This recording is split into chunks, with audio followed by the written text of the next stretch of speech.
salve pessoal, sejam muito bem-vindos ao Smartcast. Mais um episódio, hoje no segundo dia de feira, o Smart Summit. Hoje eu tô aqui com o Gabriel da Treva e o Rafael, grande amigo, parceiro de vários podcasts aí. Gabriel, vamos falar um pouquinho sobre o mercado hoje, como é que a Treva foi construída, o que você tem a falar pra gente hoje? Legal, acho que a gente podia começar falando um pouquinho como a gente surgiu, né? A gente surgiu em 2019, a gente começou a empreender, o meu sócio, Soli, a gente estava olhando os movimentos de mercado, o mercado financeiro estava mudando muito, né? O que a gente chama de financial deepening, as pessoas saindo da poupança, indo para a corretora, e aí todo esse movimento a gente viu que tinha espaço para começar a construir alguns produtos que são novos e que tem uma distribuição um pouco diferente, que é aquela distribuição direta em bolsa, né? Uma coisa interessante é que todo mundo que abre a conta numa corretora tem ali a conta na bolsa, tem acesso a produtos mais sofisticados, assim, né? E aí, olhando para isso, a gente começou a entender que talvez tivesse espaço para replicar uma coisa que aconteceu nos Estados Unidos, que foi muito forte, foi o surgimento dos fundos indexados, né, e os ETFs. E aí a gente começou a comparar a legislação para ver como funcionava lá, como é que funcionava aqui, por que ainda não tinha crescido tanto. E quando a gente começou a entender um pouco mais, a gente viu que faltava diversidade de produto. E para criar produto, a gente precisava fazer os índices. E aí a gente foi entender porque aqui no Brasil, o ETF, que é o fundo indexado, ele segue o índice. E aí a gente foi, como é que faz, né? Como é que é essa atividade? Eu acho que é até interessante a gente entrar nessa cozinha aí de como funciona, ou por trás de como funciona, para saber como é que vocês tiveram essa ideia, como é que vocês chegaram a essa ideia de criar ETFs e índices, para a gente contextualizar também, né? Então, a cozinha, o que é o índice, né? O índice, ele é... Basicamente, quando a gente compara, acho que comparando um pouco com o que o pessoal está mais acostumado, que é a gestora ativa, que a gente está sempre acostumado a ouvir do Ibovespa, né? Que tem que bater o índice, e melhor que o índice para dar performance. O índice, ele é um benchmark de mercado, né? Então, dependendo da forma que ele é construído, ele vai dar diferentes resultados. Hoje as gestoras, elas todas correm ali atrás dos benchmarks, seja CDI, IPCA+, alguma coisa, Ibovespa. Mas os índices, eles também são as carteiras. Então a gente começou a criar essas carteiras que dão origem às teses dos ETFs, né? Então, enquanto um gestor ele fala assim, eu estou apostando nisso, minha tese é essa, a gente, via a criação de índices, tenta isolar esses fatores, né? Olhando para Estados Unidos, a história de como os índices surgiram, eles surgiram muito com o desenvolvimento das teorias financeiras, assim, bem no começo. Construção eficiente de portfólio, que é a teoria da diversificação. Então, por que você constrói um índice diversificado, né? Para você conseguir diminuir o risco de alocar em ativos individuais. Aí, comparando, por exemplo, com ações, né? Você tem muito mais chance... vamos falar que você gostava muito de Americanas, né? Então, é um risco muito elevado, né? E o índice, os diversificados, eles são construídos para dar a média de mercado, que a gente chama de beta, né?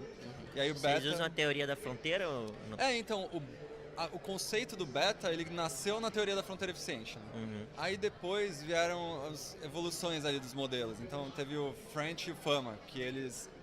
tem um modelo de French Fama Model, né? Um modelo de French Fama, que é isolar o que dá retorno na bolsa.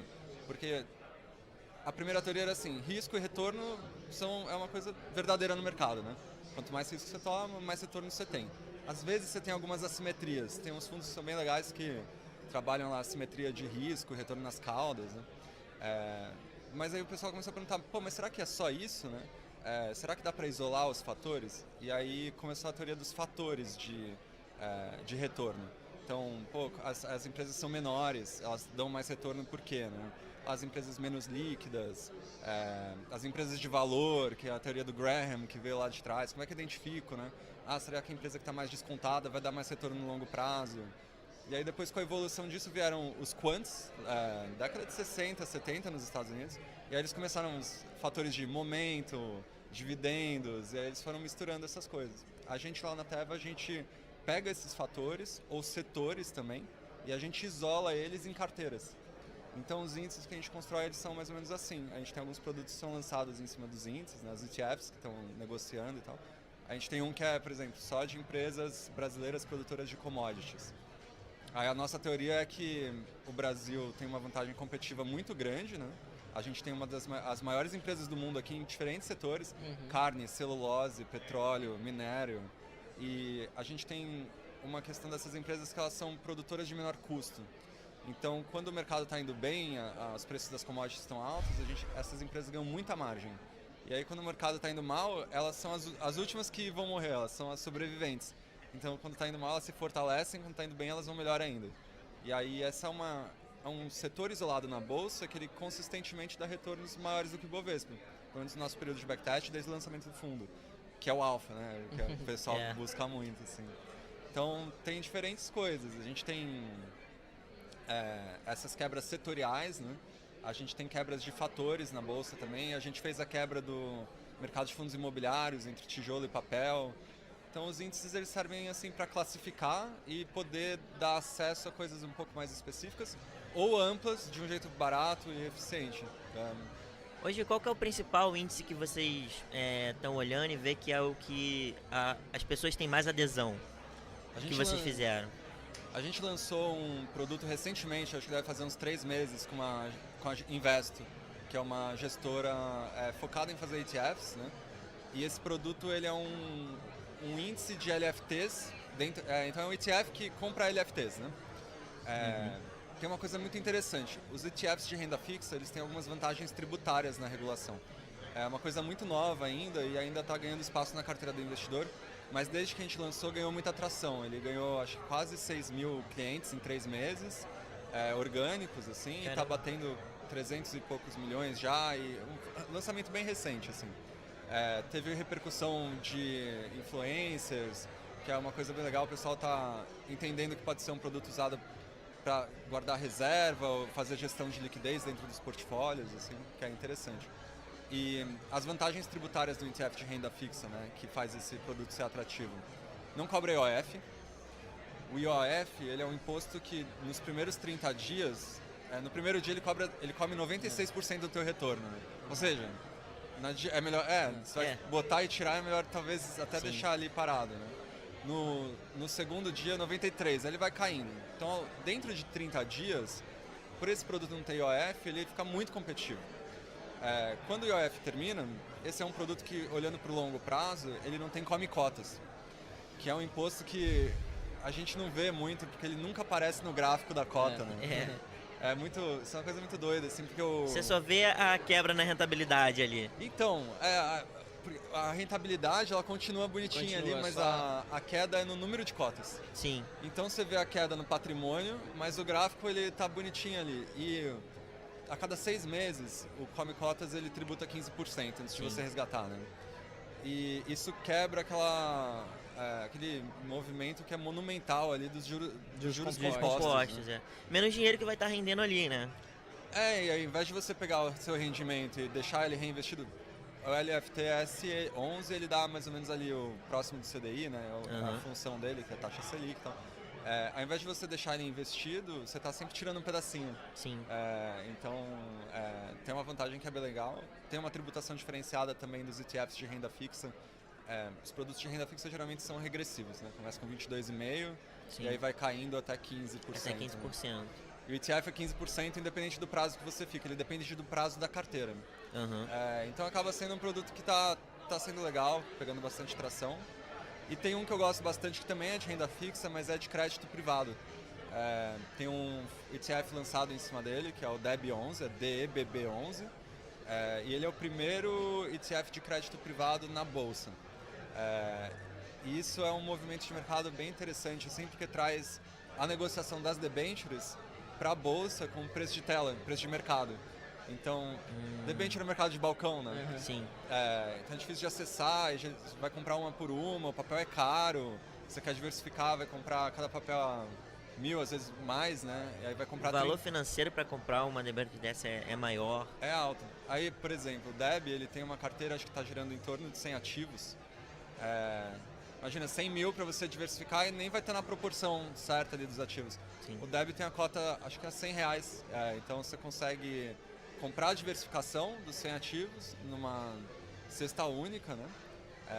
E com o preço ali certinho do valor patrimonial, então preço de mercado com marcação dentro do dia, é uma coisa bem interessante, assim. Os ETFs, eles democratizam muito, né? Mas qual é o sonho de consumo hoje da Teva? O que vocês imaginam como o que vocês querem atingir? Quando a gente olha lá pra fora, né? Eu acho que o nosso sonho de consumo é a gente fechar esse gap de atraso que a gente tem com o mercado americano, talvez.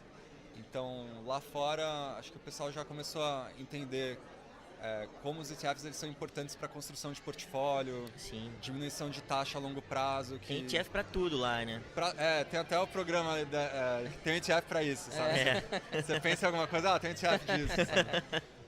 O nosso sonho acho que é chegar lá, assim, mas a gente ainda tem muito do arroz e feijão para fazer. Não, né? isso é uma questão educacional do brasileiro, né? Muito. Mas vocês como produto, assim, por exemplo, o que você sonha que chegar onde o mercado americano chegou? Você quer ter um ETF para cada setor da bolsa? Ou o que a Teva tem de perspectiva para a geração de ETFs para o futuro? Assim? A gente hoje tem 150 índices que a gente calcula, né? E tem 10 fundos tem 2 imobiliários, né? Que é o ITIT e o ITIP, de tijolo e papel. E os outros são ETFs, são 2 de renda fixa e o resto de equities, né? De ações. A gente queria ter 150 produtos listados, né? Para que o investidor possa usar de maneira tática, querendo ficar direcional, às vezes em algum setor. Teve um que a gente quase lançou, que foi de empresas públicas, né? Eu acho que esse índice ali, quando a gente estava pensando em lançar, foi no ano pré-eleição. A gente fez um estudo, assim, historicamente, as empresas públicas pré-eleição, elas ganham muito volume de negociação. E aí tem sempre muita promessa, né? E aí eu acho que o mercado tem ajuste de expectativas. Lá foi um índice que deu 40% no ano ali de 2022 e o Ibovespa tá um pouco de lado. Então, assim, sonho pra mim é a gente conseguir fazer essa quebra direitinho todo o mercado, sabe? Ter todos os setores, utilities, energia, ter a parte de commodities a gente tem, que acho que é um produto bem legal, assim, interessante para o Brasil. A gente poder ter cesta de empresas públicas, os vértices de renda fixa e outros. Mas assim, tirando custo e tudo mais, o que limita vocês de criar isso? Por exemplo, porque o que pro investidor em geral, eles pensam assim, pega uma cesta de empresas, junta tudo e coloca lá para ser negociado. Pronto, é assim um que funciona. É o índice. Mas não é assim que funciona, né? Não, tem trabalho. Tem muitas partes envolvidas no ETF. Ele é um fundo complexo. Ele é simples como produto, mas o funcionamento dele é um dos funcionamentos mais complexos de mercado financeiro. Aí não sei quanto que dá para entrar, mas, por exemplo, quem está envolvido na criação de fundo? O administrador, o gestor, o provedor do índice, market maker, tem uma figura que chama agente autorizado, que é geralmente uma corretora que pode criar e destruir cotas em nome do fundo. E aí acho que entrando um pouquinho, assim, que é uma das coisas que eu acho que é muito bonita do produto, né? O ETF ele é um fundo que é listado e ele é aberto. A gente está muito acostumado com fundos listados que são fechados. Sim, Fundo imobiliário. E é isso que a gente aprende, na realidade. Então, fundo imobiliário, fundo de debênture incentivado e tal. E é engraçado, porque os fundos eles começaram fechados na história deles, assim, né? Então, sei lá, 1780, acho que o primeiro fundo foi na Holanda. Ele começou após uma crise de crédito, teve na Inglaterra, aí esse negócio esparramou, aí o pessoal da Holanda começou a perder dinheiro na bolsa. E era caro, eles tinham as ações, né? Começou na Holanda, porque eram as companhias de comércio, Western Indian Company, VIC, que a gente aprende ali, né? E as companhias gigantescas na época. E aí isso foi criando as principais bolsas do mundo ali na origem. Aí quando teve essa primeira crise, o pessoal falou, era bom a gente diversificar, mas é muito caro, então o que a gente faz? Vamos fazer uma comunhão de recursos, vamos criar um fundo, todo mundo bota o dinheiro no fundo, a gente diversifica. E assim começaram os fundos de investimento, né? Aí demorou mais ou menos 150 anos e o fundo era fechado, você não podia resgatar. Então se você tinha uma cota e queria sair, você tinha que vender para alguém. É um fundo fechado, né? O resgate contra o fundo demorou 150 anos para acontecer, assim. Caraca. Foi uma inovação em 1920 nos Estados Unidos do pessoal do MIT, eu acho. E aí eles falaram, a gente consegue fazer uma estrutura que você pode resgatar contra o fundo. Então o fundo te dá liquidez se você quiser vender sua cota. Aí, pô, em 1930 teve a crise, e o pessoal que estava nos fundos fechados viu que estava difícil ali a liquidez e tal, e o pessoal dos fundos Negociar abertos... aquelas cotas e tudo. o preço começou a descolar muito, aí o pessoal dos fundos abertos, pô, conseguiu resgatar aqui, de algum jeito, o gestor me dá uma liquidez. O ETF, ele é um fundo que é listado, geralmente são fechados imobiliários, os fundos incentivados de IPCA são todos fechados, só negociação secundária, né? Só que ele é aberto. Então ele permite criação e destruição de cotas, que a gente chama, investimentos e resgates, várias vezes por dia ao longo do dia. Esse movimento ele faz com que a demanda da bolsa, de quem está comprando ou vendendo cota, ela passa pelo market maker, aí ela passa pelo agente autorizado que cria essas cotas em nome do market maker. Então o market maker ele vai passando a demanda da bolsa para o fundo. E aí depois ele pode criar as cotas em nome do fundo. Então, com isso ele vai fechando as diferenças de preço. De preço, né? De patrimônio líquido da cota com o quanto está negociando na tela, né, na bolsa. Então você acaba tendo aquele produto que ele é muito especial porque ele está sempre negociando no preço certo, assim, de cota, né? Só que com a liquidez de D+1 ou D+2. Renda variável D+2 e renda fixa D+1. Então, assim... que a complexidade de colocar o produto de pé, né? Hoje no mercado é muito de os custos iniciais, né? Então, pô, tem custo de advogados, os regulamentos são um pouco mais complexos, tem os custos do market maker, tem a parte do índice, tem achar o gestor que quer fazer essa estratégia, porque hoje a gente tem quase nenhuma gestora que é focada em fazer indexados, né, no Brasil. Então, e a gente como provedor de índice não lança os fundos, a gente faz só a parte do índice para não ter conflito de interesse. Entendi. Então a gente tem esse desenvolvimento de mercado. Quando a gente começou em 2019, demorou mais ou menos 1 ano e meio para a gente ter a tecnologia pronta para fazer o cálculo dos índices. E aí quando a gente foi para o mercado, o pessoal falou, nossa, como assim, né? Explica, fazer ETF, não tem, o mercado no Brasil não existe ainda. Ou tinha Ibovespa, tinha VVB, Bova 11, tinha alguns produtos, mas era Small muito pouco. 11. Small 11, tem o Itaú tinha alguns fundos que eram legais, tem ainda, né? Mas era muito incipiente, a gente não, dá pra fazer, dá pra ir. E aí teve um trabalho muito educacional ainda no B2B, que é o nosso, né? Então a gente fica um pouco ali atrás, fazendo a inteligência, a tecnologia por trás do fundo. Aí a gente tinha um trabalho B2B e aí agora está começando um trabalho mais de B2C, que é um educacional ali, com o investidor na ponta, com os assessores, para mostrar que é um produto que é alinhado, que às vezes é legal se trazer para o teu cliente que você tem uma coisa que vai ser boa para a carteira dele, então você continua com essas indicações e ganha ali um pouco de confiança, porque você está trazendo um negócio que é novo, Tirando que os custos também são bem menores para os investidores também, né? Essa acho que é um dos principais pontos que a gente bate, assim. Entendi. A gente trouxe um artigo aqui para Smart Summit como é que seria a performance do Warren Buffett se ele cobrasse numa estrutura de fundo. Porque o Warren Buffett ele comprou a Berkshire, né? E ele investe pelo balanço da empresa. Sim. Então, pelo balanço da empresa não tem taxa, né? E aí é muito interessante, porque ele além de ser o melhor, né? Ele é o mais velho também, né? Então ele tem o histórico é muito longo, né?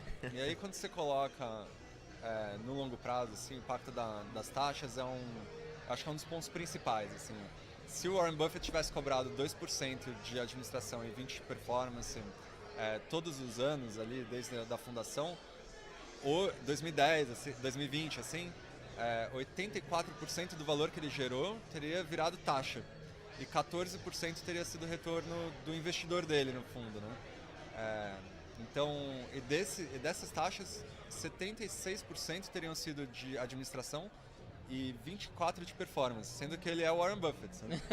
Então, ele, inclusive, ele batia muito nesse ponto. Ele falava, o investidor tem que prestar atenção, é uma atividade de muito longo prazo, tem que reduzir o custo do portfólio. Você está pensando ali, às vezes, 30 anos de poupança, 40 anos, quer deixar para os seus filhos, 50 anos de poupança, é um detrator muito grande de acúmulo de capital, né? Então, acho que um dos principais pontos dos ETFs é isso. Ele não pode cobrar a taxa de performance, porque ele segue o índice, então não tem performance, o objetivo é seguir o índice da melhor forma possível, né? E a taxa de administração geralmente é muito mais baixa. Então, hoje no Brasil a gente tem fundos com 0,6, 0,5.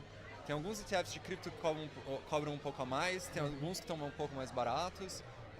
E aí você tem ETFs cobrando 0,3 e o LFTS 11 acho que está 0,19. Então fica mais barato do que o Tesouro Direto.